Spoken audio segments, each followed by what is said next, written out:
Olá e bem-vindos. Hoje vamos mergulhar nos conceitos que são, na verdade, os alicerces de qualquer bom software. Vamos falar sobre como é que descrevemos o que um sistema deve fazer muito antes de sequer pensarmos em escrever uma única linha de código. Vamos explorar as ferramentas que nos ajudam a transformar uma ideia, por vezes abstrata, numa especificação que seja clara e funcional. Para isso, a nossa análise vai seguir 4 passos bem lógicos. Primeiro, vamos perceber a importância de conceptualizar um sistema. Depois, vamos focar-nos nas ferramentas-chave para isto, os casos de uso e os cenários. A seguir, vamos ver que existem diferentes tipos de cenários e, por fim, vamos perceber como é que se documenta tudo isto de uma forma eficaz. Muito bem. Vamos então começar pela primeira secção. Pensem nisto assim, como se precisamos de uma planta detalhada para construir uma casa. Na engenharia de software, a conceptualização é exatamente isso. É a base, a fundação sólida sobre a qual todo o sistema vai ser construído. Isto leva-nos àquela que é, talvez, a questão fundamental que move toda a análise de sistemas. Como é que conseguimos capturar e comunicar o que um sistema deve fazer de forma precisa? Como garantimos que tanto os clientes como as equipas de desenvolvimento estão a falar exatamente da mesma coisa? A resposta, claro, está na modelação. E os seus objetivos são muito claros. Primeiro, conceptualizar o sistema e todos os seus requisitos. Depois, um ponto absolutamente crucial, separar o domínio do problema do domínio da solução. Ou seja, focar no quê antes de nos preocuparmos com o como. Isto é fundamental para evitar erros de projeto que mais tarde se tornam caríssimos. E, finalmente, esta análise permite-nos especificar tudo: o comportamento, a estrutura e a arquitetura do sistema.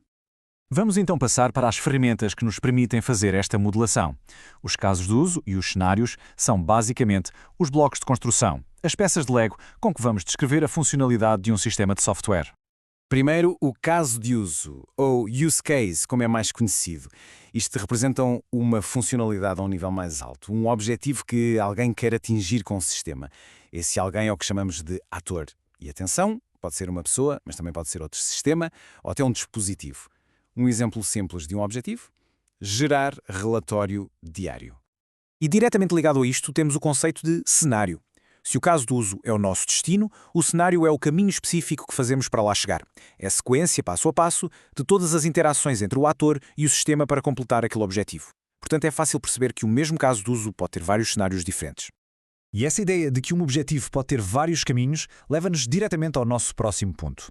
Porque lá está, nem todos os caminhos são iguais. Na prática, existem diferentes tipos de cenários e nós classificamos-los com base no fluxo da interação. Então, na prática, distinguimos 3 tipos. Primeiro, o cenário principal. Este é o famoso caminho feliz, a sequência de interações mais comum, aquela em que tudo corre como planeado. Depois, temos os cenários alternativos. Pensem neles como outros percursos perfeitamente válidos para atingir o mesmo objetivo. E, finalmente, claro, os cenários de exceção, que descrevem o que é que acontece quando algo corre mal ou surge um evento inesperado. O ponto fundamental a reter aqui é que um caso de uso é muito mais do que apenas o caminho feliz. Ele funciona como uma espécie de contentor que agrupa o cenário principal com todos os cenários alternativos e de exceção para um determinado objetivo.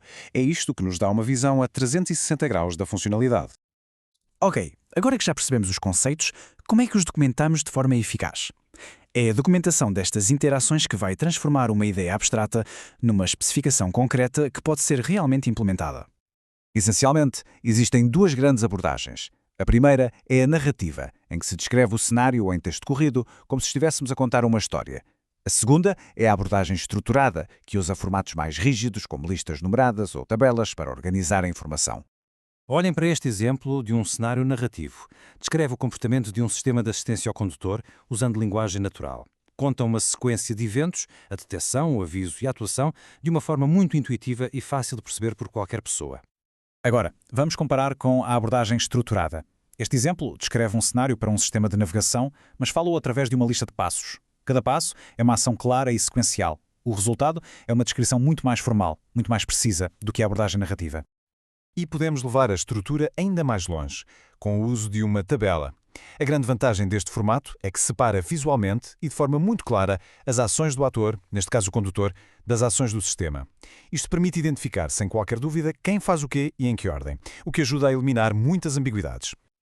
Para terminarmos, fica aqui uma pequena questão para reflexão. Com base neste cenário do sistema de navegação que acabamos de ver, que cenário de exceção poderia ocorrer? Pensem, por exemplo, o que aconteceria se o sinal de GPS se perdesse ou se a bateria do sistema estivesse quase no fim. A capacidade de antecipar estas exceções é o que realmente distingue uma análise superficial de uma análise de sistemas robusta e completa.